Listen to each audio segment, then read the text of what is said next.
This video is made for the sole purpose and use of UK Cooperative Extension Service personnel for the judging of the 2020 Fort Harrod Area 4-H Communications Contest. I'm here to introduce Bennett Cross from Jessamine County to give his speech on F1 Formula Racing. Imagine 235 miles an hour. The only thing between you and the ground is a half-inch of carbon fiber and steel tubing. Directly behind your head is a screaming twin-turbo V6. F1 is a sport that takes great amounts of skill to do, and the men and women who drive these cars definitely have that skill. But there's lots of obvious questions that I have to answer. Like, what is F1? Who are some of the best drivers? And just how dangerous is this sport? The first question I'll be answering is, what is F1?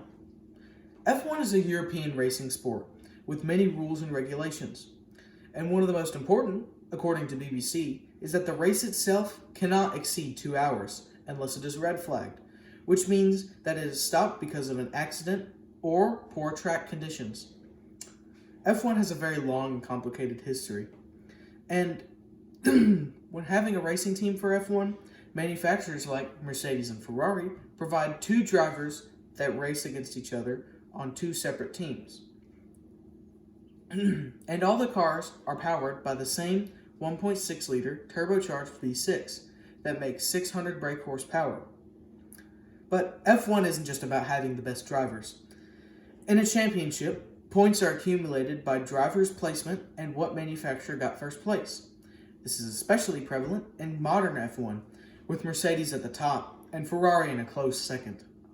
But to me, the most interesting part is, as I previously mentioned, the two teams that the manufacturers provide race against each other. The rules and regulations to this sport definitely make it what is most fun and exciting to watch. In addition, there are many great racers like James Hunt and Niki Lauda. In F1, there are great rivalries too, like that of James Hunt and Niki Lauda.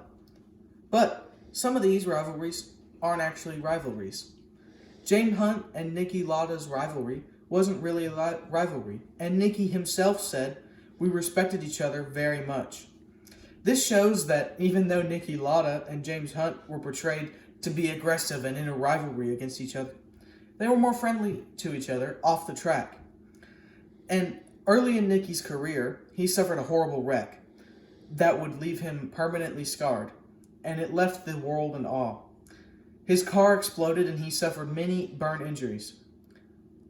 But, however, this did not stop him from racing. And this rivalry between the two was just for show, and that was one of the most legendary rivalries. F1 is a dangerous sport, and there's no doubt about that. And we can use examples of famous wrecks, like the one involving Niki Lauda. But to me, there's one that really stands out, and that's the death of Jim Clark. Jim Clark was a great racer, and according to an article written by Jim, by David Tremaine, who is a highly credited sports author in the series, wrote, "He's the only man in the world to win the World Championship and the famed Indianapolis 500 in the same year." Not only does this show the skill and determination Jim had, but it just shows how good he was as a person. But sadly, his life came to an end. It was the start of the next season of the F2 series. It was a wet, rainy morning at the Hockenheim circuit. And as the race started, it was a race that Jim would never return from. At 160 miles an hour, his tire exploded around a turn, causing him to fly off into a forested section. That ultimately killed him. I believe that Jim Clark's death just shows how dangerous that this sport is. And another racer at the time said, "If it can happen to Jim Clark, what chance do we have?" In conclusion, my passion is F1. And F1 is a motorsport with a long history. And we should use this to learn and appreciate how much skill it takes to do something, and that we shouldn't take our lives for granted. Because there's always someone like Jim Clark who puts their lives on the line for our entertainment.